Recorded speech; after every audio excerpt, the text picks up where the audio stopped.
Flax. So I was looking at this earlier, Flax, and there's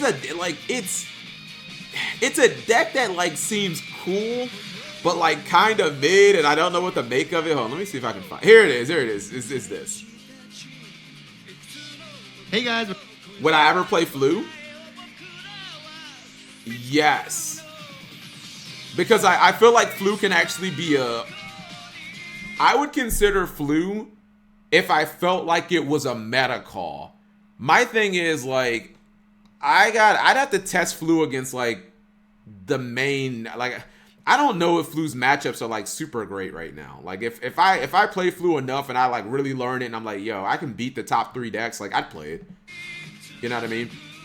Because again, chat, like I don't like decks that lose to Nibiru. I don't like decks that lose to like evenly. Like if I can play a deck that doesn't lose to the typical things, you know, that's cool. Yeah, so this is the deck, chat. the problem with this deck was, so he shows these replays and he's like, even in the replays, chat, the game seems like the games are hard. Like I'll show you guys the replay. Just look at the deck for a minute. Leave the bathroom right there.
So you get like some. I just feel like you have to run so many Evil Eye cards, chat. This deck needs some floodgates. I don't know, and like so many of them seem. Here, I'll show you guys the replays first.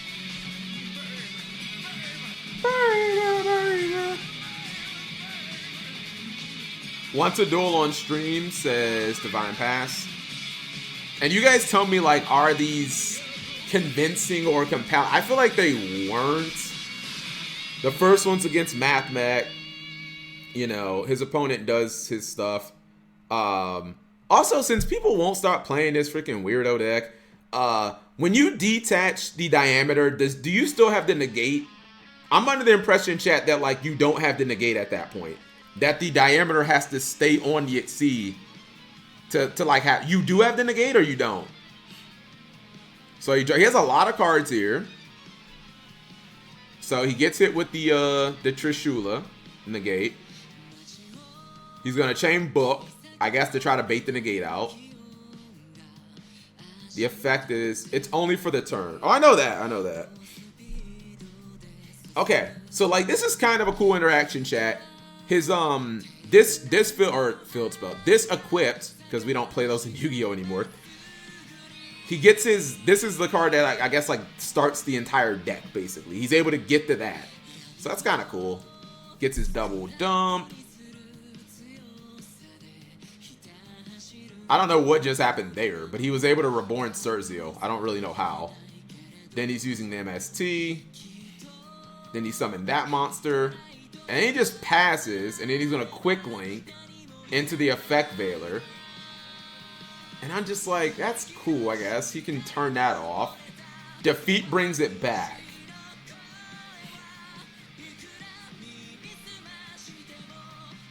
And like, I don't know. It's just like,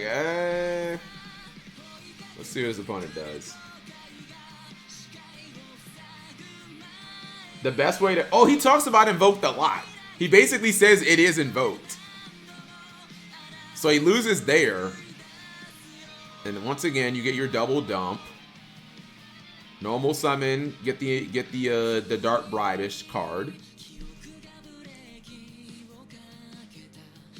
Okay. Link 2. And it's just like, I don't know. Is this good enough, chat?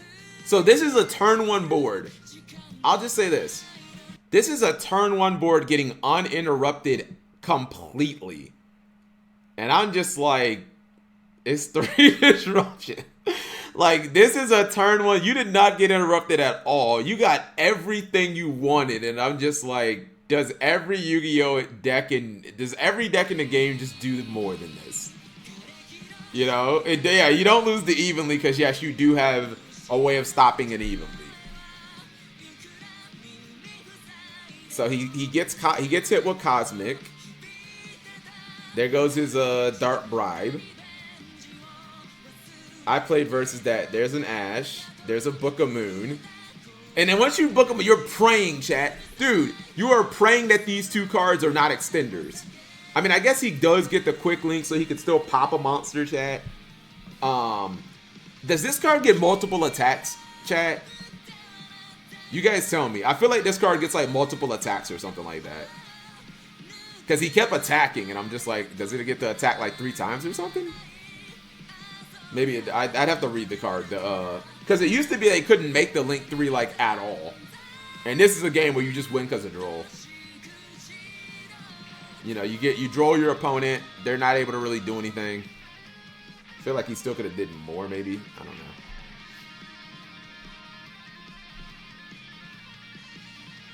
Opens up with a draw 2. Gets hit with Cosmic. Actually, I feel like he's still in...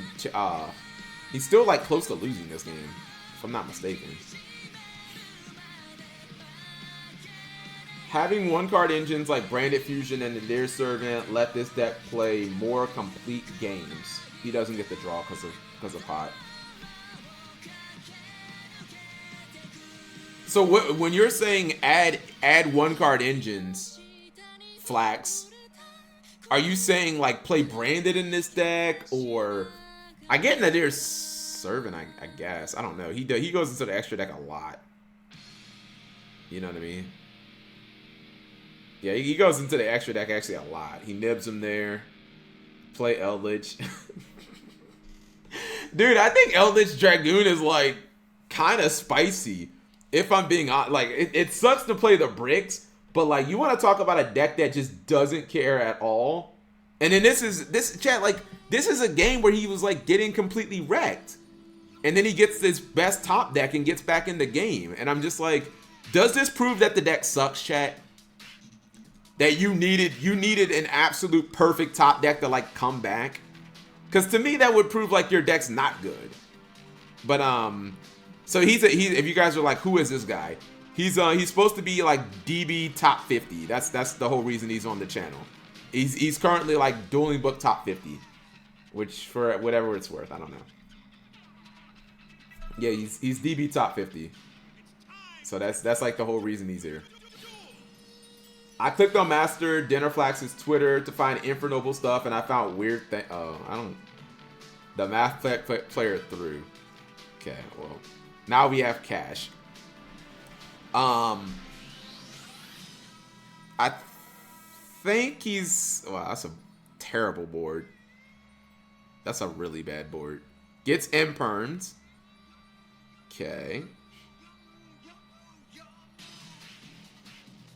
Mathematic players can't do math, including me. Gets Feather Duster. Has no follow-up, unfortunately. And it's just like, I don't know, chat. This deck just looks... it doesn't look insane. Like, if this is what the deck is supposed to do, like, after its support, to me, it's like, it seems cute, but not, like, great. You know what I mean? Like, I don't know. It wasn't as impressive as I thought it was going to be. So, also people are playing Kaiju, so this deck is kind of cheap. Yeah, if you get Kaiju, because I was like, okay, well, a deck that ends on 1 monster, chat, is like kind of good right now, because you don't lose the Lava Golem.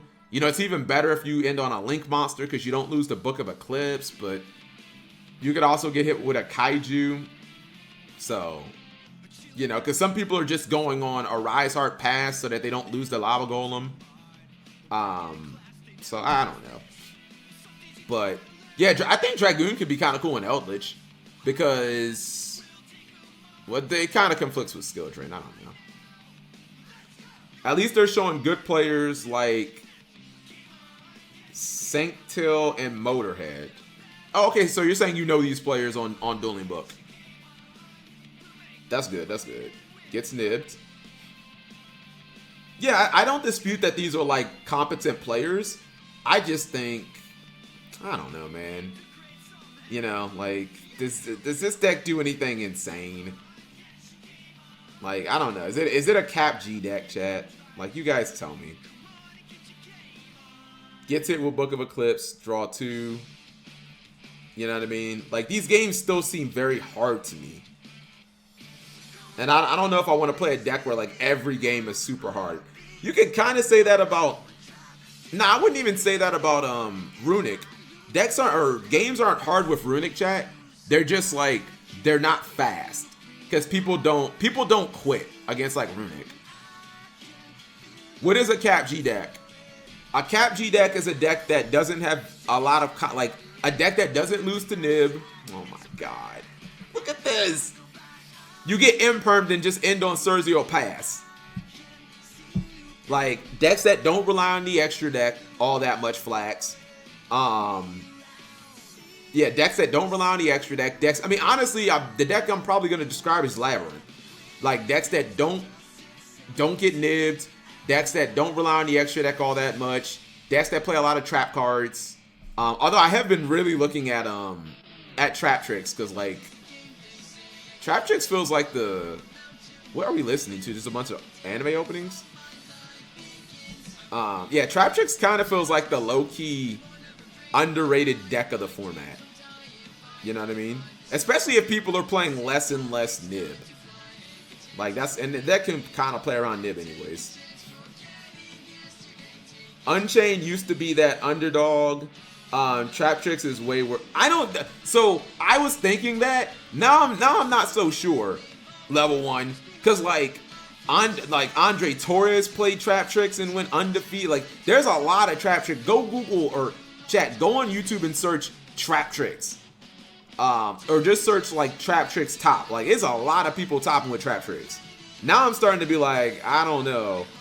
Yeah, you do lose the evenly in the main deck because they side Lancia in Solemn. So like, yeah, if someone main decks evenly, you do auto lose to it. Like Sag, big Sag. Yeah, he won a PS5. Andre Torres won a PS5. All right, there was the Evil Eye. I don't think I'm gonna play it.